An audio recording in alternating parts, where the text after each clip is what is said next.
Rede Record e o Passando a Limpo. Você pode participar do Passando a Limpo por telefone, fax ou correio eletrônico. O telefone é 011-826-1009, o fax é 011-826-1320 e o e-mail é passandoalimpo@rederecord.com.br. Antes da entrevista com o psiquiatra Sérgio Seibel, os resultados de hoje da Copa América. O Chile se classificou para as semifinais ao derrotar a Colômbia por 3-2. Na terça-feira, os chilenos pegam o Uruguai. E o Brasil passou pela Argentina. Na quarta-feira, nossa seleção enfrenta o México. A Argentina saiu na frente. Sorin chutou, a bola desviou em João Carlos e enganou Dida. O empate brasileiro veio com Rivaldo, numa cobrança de falta com muita categoria. E no gol da virada, Ronaldinho voltou a mostrar habilidade e oportunismo. Ele agora é o artilheiro da Copa América, com 4 gols. Final Brasil 2, Argentina 1. Vamos conversar agora com o Dr. Sérgio Seibel, que é médico psiquiatra e trabalha no atendimento a viciados em drogas. Ele é doutor em saúde mental e pesquisador do Núcleo de Pesquisas Epidemiológicas em AIDS da Faculdade de Medicina da Universidade de São Paulo. Dr. Sérgio, obrigado por ter comparecido. Que história é essa dessa pesquisa que nós anunciamos durante toda a semana, exclusiva que o senhor tem na vinculação de drogas com AIDS? Pois não.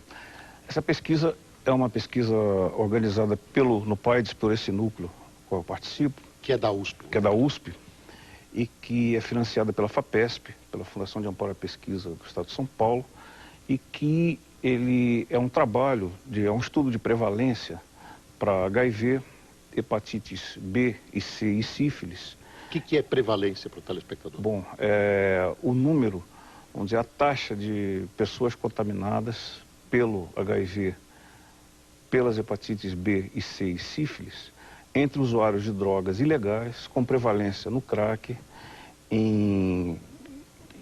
entre esses usuários que buscam tratamento na rede pública de saúde na cidade de São Paulo. Havia uma versão de que esse número de usuários de drogas que acabavam se contaminando por agulhas com AIDS teria caído. Isso é verdade? Essa é uma pergunta muito boa e é uma armadilha, não deixa de ser. Porque é uma pergunta que nós nos colocamos também, e ela faz parte, é uma das hipóteses do nosso trabalho. Mas nós temos visto que a Organização Mundial de Saúde, dando continuidade a um projeto que foi de 1995, ela, em 22 cidades de países em desenvolvimento, entre elas Santos e algumas outras que compõem a Baixada Santista, está fazendo uma continuidade de trabalho com 250 usuários de drogas injetáveis, uma análise de prevalência também, mais ou menos como essa, e seguindo E a gente está vendo também que nós temos contato com o pessoal que está fazendo esse trabalho em Santos, que é o Instituto de Pesquisas em AIDS, lá de Santos, que a prevalência continua muito alta. O que nós temos visto é que os usuários de drogas injetáveis, talvez, com toda certeza, pelo estigma da AIDS, está se marginalizando, está sendo marginalizado cada vez mais. Quer dizer, está sendo colocado como cada vez mais nos bolsões das periferias. Sendo marginalizado pelos próprios usuários de drogas. Pelos próprios usuários de drogas. Agora, uma pessoa dessa não tem o controle, não sabe que tem que usar uma seringa descartável? Sabe, mas a falta de políticas públicas, daquilo que se chama de redução de danos, quer dizer, em saúde pública se chama estratégia de redução de danos, onde se privilegia a troca de seringas usadas por seringas descartáveis, o uso de preservativos, a distribuição desses preservativos, ensinar a lavar corretamente as seringas, realmente, e não levando em consideração, quer dizer, como estratégia de saúde pública, e que o sujeito tenha, que o indivíduo tenha que largar necessariamente a droga, mas que naquele momento ele não pode largar a droga por alguma razão qualquer de dependência, então pelo menos estaria se reduzindo bastante. Santos teve essa experiência de seringas, de renovação de seringas fornecidas renovando o estoque e recebendo seringas descartáveis. Mas parece que houve um problema legal. Parece não, houve um problema legal. Houve. São Paulo, atualmente, por uma lei sancionada pelo governador Mário Covas, em março de 98, talvez tenha sido o primeiro estado com uma política oficial de estratégia de redução de danos, onde a troca de seringas e agulhas é privilegiada. Existem algumas ONGs, algumas ONGs aqui na cidade de São Paulo. Existe um programa já oficial da Prefeitura Municipal de Ribeirão Preto, que organiza também esses programas. E os dependentes têm ido sem medo a esses locais? Não é bem o dependente tem ido, faz parte da estratégia historicamente. Isso aí vem da Europa, da Holanda, da Inglaterra, que são formados agentes comunitários de saúde e esses agentes vão ao dependente. Vão ao dependente, vão aos grupos. Doutor Sérgio, que deduções mais a gente podia apresentar dessa pesquisa? Tá. Além dessa pesquisa de infecções, que está se falando muito pouco na hepatite C, que está matando bastante. Também por essa via, né? Também por essa via parenteral, né? Por via injetável, principalmente. Para hepatite C tem vacina? Não. Não, né? Mas ela cronifica e ela provoca cirrose hepática, ela provoca câncer hepático, câncer de fígado e morte. A hepatite B. E então, existem estudos com modelagem matemática, quer dizer, que se vê exatamente, quer dizer, que o indivíduo que é contaminado pelo HIV, e esses estudos mostram, quer dizer, que a prevalência, a taxa de contaminados pela hepatite C, pela hepatite B e pela sífilis é muito maior do que a do próprio HIV. Então a gente vê que o treponema pálido da sífilis é um marcador biológico para a transmissão sexual. Porque a sífilis parece para as pessoas uma doença do passado. E está voltando. Está voltando também. Muito. Voltando na esteira das drogas. Na esteira das drogas ou não, quer dizer, é pela transmissão sexual. É exclusivamente por transmissão sexual. Agora, quando o senhor fala em que essa pesquisa tem um enfoque especial em crack, crack não traz esse tipo de doença, ou traz? Porque não é injetável, é fumado. Crack. Nós estamos ainda analisando esses dados. Ele traz por causa da transmissão sexual, quer dizer, o indivíduo quando está na fissura do crack, ou então a pessoa se prostitui ou rouba, ou se prostitui e faz sexo para comprar a droga. Então, é um dado que nós estamos analisando ainda. Mas um outro dado importante que eu vejo... Isso é uma coisa que é estatisticamente constatável, quer dizer, a pessoa se lançar, por exemplo, a prostituição para conseguir crack, é uma coisa já numericamente constatável? Não, ainda está em estudo isso. Não é certo, mas nós sabemos de casos que sim. E dados importantes. No nosso trabalho, cerca de 15%, mais ou menos, a 20% das pessoas se prostituem. Tanto prostituição masculina quanto feminina. Mas nós temos outros dados também, que são dados de morbidade geral. Quer dizer, não apenas essas infecções, mas desde o crack, quer dizer, e o crack... Aí, no caso, 85% dos nossos usuários de drogas são usuários de crack atualmente. No país? Não, no nosso trabalho. Em São Paulo e no nosso trabalho. Sim. Quer dizer, é mais restrito ainda, né, essa população. Mas ela pode ser tida como um modelo? Pode ser tida como um modelo epidemiológico, né, um estudo epidemiológico. Nós vemos que ele tem impacto no sistema cardiovascular, com alguns casos de infarto agudo do miocárdio, com alguns casos, acidentes cerebrovasculares. Mesmo entre jovens? Mesmo entre jovens e sem história pregressa de cardiopatias. Doutor Sérgio, crack é uma droga no Brasil relativamente nova. Então já se sabe um caminho inteiro que alguém percorreu. Como termina um dependente que não consegue se libertar do crack? Como ele termina? Aonde ele termina? Ele vai para um hospital psiquiátrico, ele morre, ele tem alguma doença grave? O que acontece com esse indivíduo? Bem, os que procuram tratamento, nós temos mais ou menos, não existem ainda números corretos para isso, porque estudar padrão de consumo em uso de drogas ilegais é uma coisa muito difícil. Então nós pegamos principalmente nesse estudo pessoas que estão em tratamento, né? Então nós temos que contar com a veracidade das respostas dele. Nós temos cerca de 50% daquilo que se pode chamar de cura. Cura não significa abstinência total ao crack, no caso, ou à droga, mas ele pode partir para uma outra droga hierarquicamente menos, como se diria, menos prejudicial. Grave, menos prejudicial. Menos grave. Isso o senhor está chamando de cura? Quando alguém, por exemplo, consegue parar de usar crack e passa a usar maconha?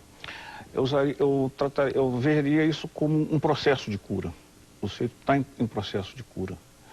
Porque realmente, no caso da maconha, existem trabalhos aqui feitos em São Paulo com profissionais que fazem essa transposição e que com resultados bem satisfatórios.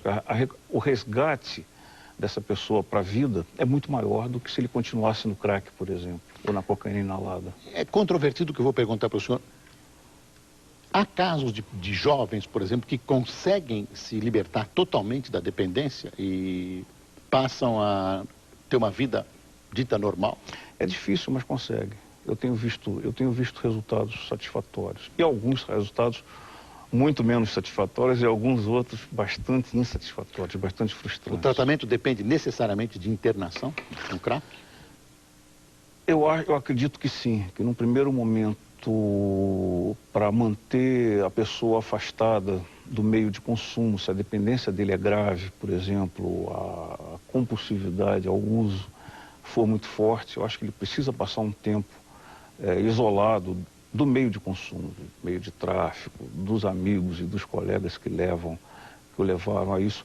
Dá tempo para que esse indivíduo reflita sobre a sua vida, o que ele está fazendo da sua vida, o que a droga está fazendo da vida dele, o que ele está fazendo com essa coisa toda. E ao mesmo tempo ele é tratado com remédios? É tratado, isso é muito individual, geralmente com medicação. Metadona? Não, a metadona é para heroína, é um produto de substituição da heroína. O crack, a cocaína não tem um produto assim específico para isso, tem que se olhar individualmente se existe alguma psicopatologia ao lado, se ele desenvolve uma depressão forte. O senhor falou da heroína. A heroína está chegando ao Brasil ou não? Ou é só de vez em quando? Eu fiz parte de um estudo com usuários de drogas injetáveis, chamado Projeto Brasil. Ele foi da Coordenação Nacional da ST-AIDS do Ministério da Saúde, financiado pelo Banco Mundial, onde eu coordenei a região centro-oeste do país. Fiz Corumbá, Cuiabá e Goiânia e Anápolis junto, né? E eu tenho indícios através desse trabalho e alguns outros estados também, mas principalmente no centro-oeste, por causa da fronteira. Aquelas regiões são regiões de fronteira mesmo, né? Corumbá, por exemplo, ela fica quase que em cima da fronteira, Cuiabá fica a 100 e poucos quilômetros. É que realmente a heroína está entrando, e a heroína produzida pelos cartéis colombianos, principalmente. Isso aí já foi detectado desde 1990 pelo Observatório Geopolítico de Drogas de Paris, por uma questão de geopolítica de adaptação do tráfico.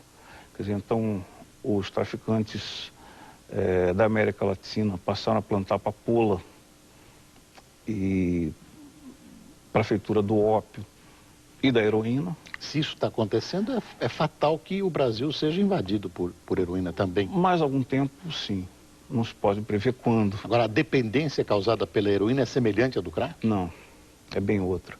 O que se vê com opioides, com heroína, por exemplo, e com álcool, principalmente, é o que antigamente se chamava dependência física. A real, são os dois únicos tipos de droga que provocam aquilo que se chamava antigamente de dependência física. Hoje tem um outro nome. Dependência. Dependência. Quer dizer, criam dependência física, ou seja, há uma necessidade física de se utilizar. É uma neuroadaptação fisiológica, né? Onde a pessoa que consome a heroína, o opioide, enfim, opiáceo e o álcool, tem necessidade de manter aquela constante utilização da droga, existe um fenômeno farmacológico chamado tolerância, existe uma necessidade de aumento constante das doses, de dobrar constantemente as doses, até se chegar possivelmente a uma overdose, a morte. O álcool e o tabaco continuam crescendo? O tabaco sim, o álcool eu não sei. Continua crescendo. Inclusive na juventude. Principalmente na juventude. Nós temos visto alguns trabalhos epidemiológicos brasileiros, recentes, muito recentes, que tem aqui os números, que mostram que, olha aqui, as prevalências de consumo de álcool encontram-se em patamares acima de 60%, como drogas em geral. E alguns outros estudos mostram que esse indicador encontra-se acima de 80%. É 80% do quê? Do consumo de drogas como um todo. Como um todo. Drogas legais e drogas ilegais. O que se vê é que as drogas legais são as mais consumidas no Brasil. As drogas legais? Legais. O tabaco, o álcool, os tranquilizantes, os anfetamínicos. Doutor Sérgio, eu vou pedir um momentinho, nós vamos fazer um intervalo e voltamos daqui a pouco com essa loucura que é a questão das drogas com o psiquiatra Sérgio Seibel. Até já.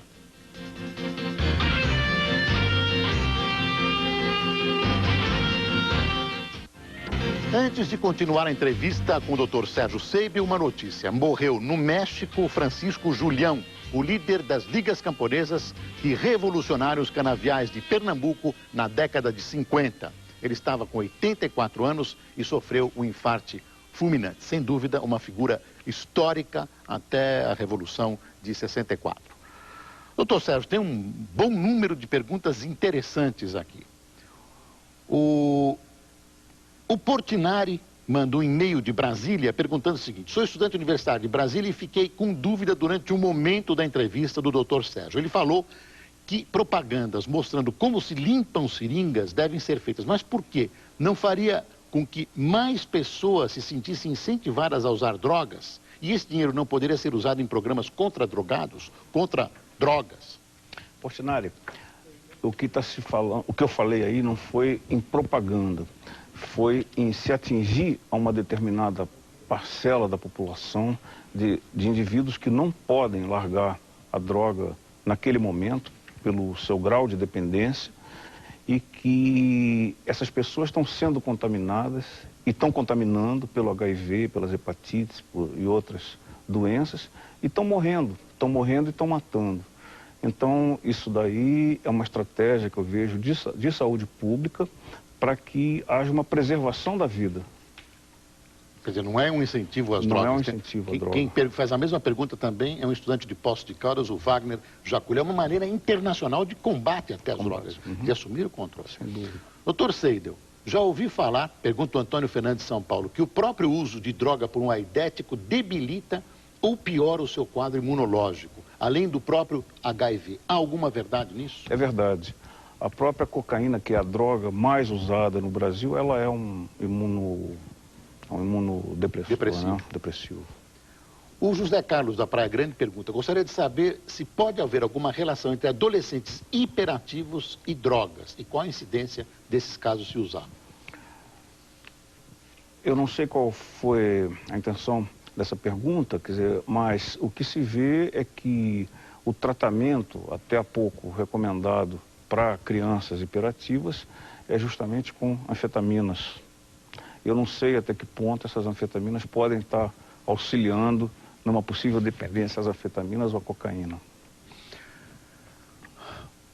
Boris, aí eu não vou dizer o nome dele porque ele faz uma pergunta de maneira muito esquisita, que é assim: doutor Sérgio, o que o doutor Sérgio pensa? Tem muitas perguntas com esse sentido, mas aí tem uma coisa estranhíssima. O que o doutor Sérgio pensa a respeito da legalização da maconha e se ele não acha que as pessoas têm o direito de serem felizes? Eu acho que as pessoas têm direito a serem felizes, realmente têm direito a dispor sobre o próprio corpo. Eu não tenho opinião formada sobre a questão de legalização, não só da maconha, como de droga nenhuma, mas no momento eu só posso me colocar como médico e que atendo as pessoas atingidas pelos problemas causados pelas drogas. O Leandro Mendes da Silva, de Nova Iguaçu, Rio de Janeiro, pergunta: O que transmite mais HIV hoje? O uso de drogas injetáveis, as relações sexuais sem preservativos ou as transfusões sanguíneas? Quais as respectivas percentagens? O que se vê é que até um passado bem recente, as transfusões sanguíneas eram importantíssimas como um instrumento de contaminação de HIV, mas com o controle que está havendo pelo Estado, dos bancos de sangue principalmente, essa contaminação está praticamente reduzida a quase zero, a índices ínfimos, e não há dúvida que o maior número de pessoas contaminadas pelo HIV, pelas hepatites, é por drogas injetáveis e por via sexual e por transmissão sexual. Doutor Sérgio, pergunta a senhora Luísa, qual a atitude de comportamento dos familiares diante de um viciado não assumido? Ou seja, como devemos agir para, de forma pacífica, ajudá-lo? Não assumido. Essa pergunta é difícil. De qualquer forma, eu acredito que para pais, principalmente com problemas como esse, essas questões devam ser colocadas e trabalhadas na família dentro de um contexto de afeto muito grande e não de repressão pura e simples. O senhor acha que os pais devem conversar com os filhos? Primeiro, sem dúvida, conversar. Aliás, essa conversa deveria ter sido antes. Sim, mas essa conversa deveria ter sido sempre. Não transformar num escândalo. Mas não transformar num escândalo nacional e coisa e tal. E depois, se esse adolescente já tiver algum comprometimento físico, psíquico, decorrentes do uso da droga, da dependência, então aí sim procurar um serviço ou uma pessoa especializada para que se possa dar seguimento a essa... O Carlos de Osasco pergunta qual seria a dica para os usuários deixarem de ser usuários. Qual o caminho? Algum remédio poderia ajudar no tratamento? Quer dizer, algum usuário que esteja assistindo que queira se livrar das drogas. O que ele faz hoje? Eu acredito que não existem antídotos e nem panaceias universais, medicamentos mágicos para largar a droga, mas existe um conjunto de atitudes que podem ser tomadas. Esse usuário deve ou pode procurar estruturas de saúde da sua região, Osasco, né? O município de Osasco deve ter algum programa para isso, senão o município vizinho, que é São Paulo, tem alguns programas, algumas universidades aqui em São Paulo, a Escola Paulista de Medicina, a USP, tem programas, existem serviços públicos também que preservam a pessoa, não transformam isso num caso policial. Que não transformam de maneira nenhuma em caso policial. Existem programas na prefeitura, existem programas no Estado. O Rodolfo, que é um estudante do Rio de Janeiro, faz uma pergunta de abertura total. O senhor é a favor da legalização da maconha? Por quê? Essa pergunta já foi feita anteriormente. Mas não com essa clareza, né? Como eu falei, então, eu não tenho opinião formada ainda. Tem momentos que eu acho que sim, tem momentos que eu acho que não.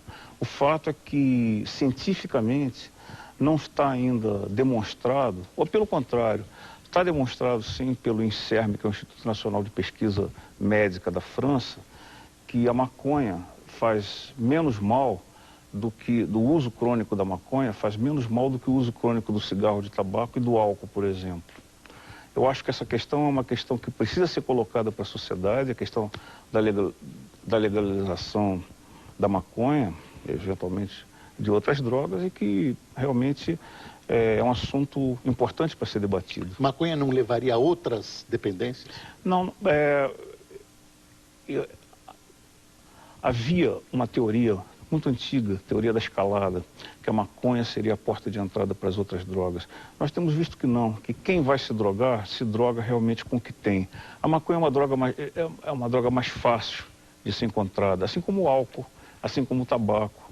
E nós temos visto que, geralmente, a garotada começa a usar tanto maconha quanto álcool, quanto tabaco. Se tiver crack ou se tiver cocaína no mercado, vai começar com a cocaína ou com crack.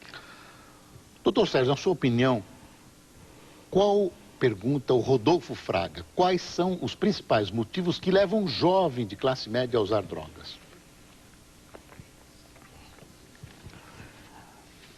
a falta de perspectiva, talvez, a curiosidade, porque os amigos estão usando drogas.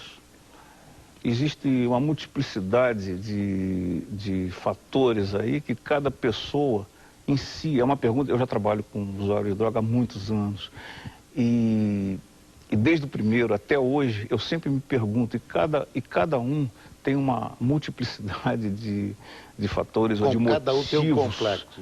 Um complexo de motivos que realmente eu não saberia dizer. Agora, existe uma fase da adolescência que muitos usam e depois param? Existe, sim. A imensa maioria das pessoas que consomem drogas param e sem passar pela dependência, sem precisar de socorro médico, alguma coisa. Mas é bem verdade que existe uma grande parte também que utiliza e que precisa desse socorro, né?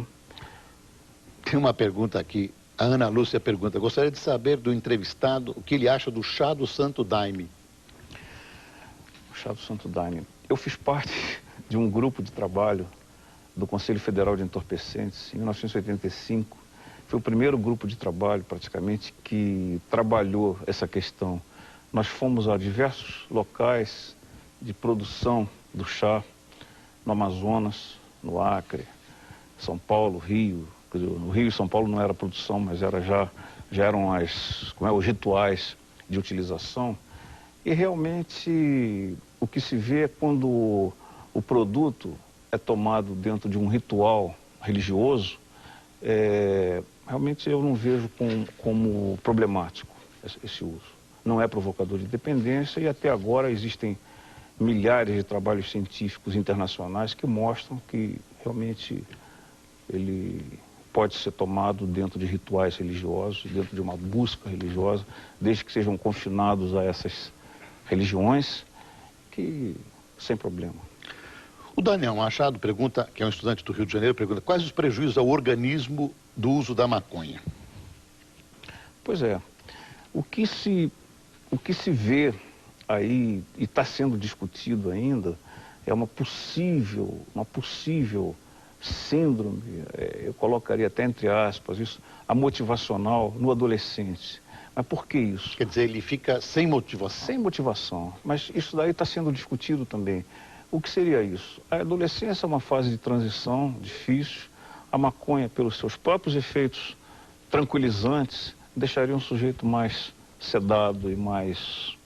Isso daí realmente está sendo discutido e não se tem ainda os estudos a longo prazo, de 10, 15 anos de acompanhamento. Pode ser que daqui a 10 anos, se eu estiver vivo ainda, você me convide e a gente já tenha qualquer coisa para dizer a respeito, mas no momento não existe. Doutor, socorro, ajude-me, o que devo fazer? Descobri que minha filha de 22 anos fuma maconha e diz que não vai largar. Aí é aquela coisa, se a moça não se julga prejudicada pelo uso da droga, realmente não há muito o que fazer. Quer dizer, não se pode acorrentá-la e levá-la para a polícia ou para uma clínica de tratamento, porque o que se vê é que a pessoa fica internada 20, 30 dias, 2 meses, e quando termina, quando sai, volta a usar a droga.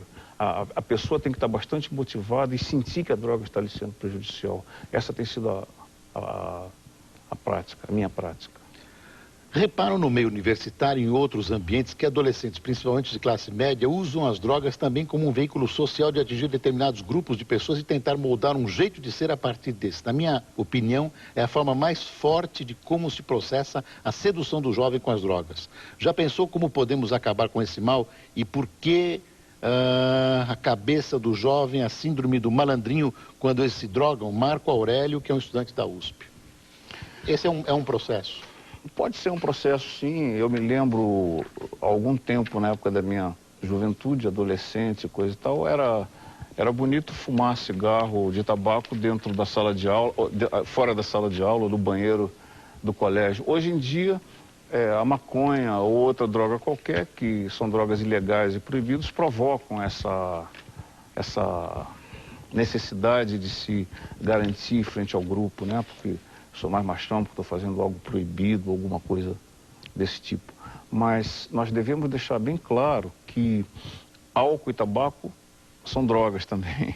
E que essas drogas do tal malandrinho aí que o rapaz fala, está sendo muito, quer dizer, eles estão sendo muito utilizados pela juventude.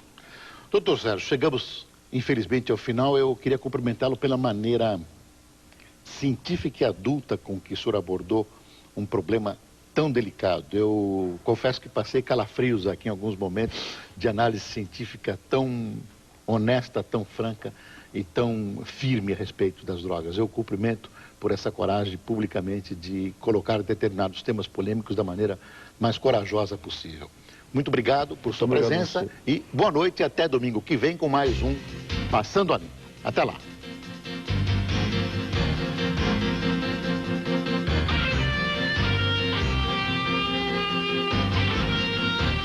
Assista agora.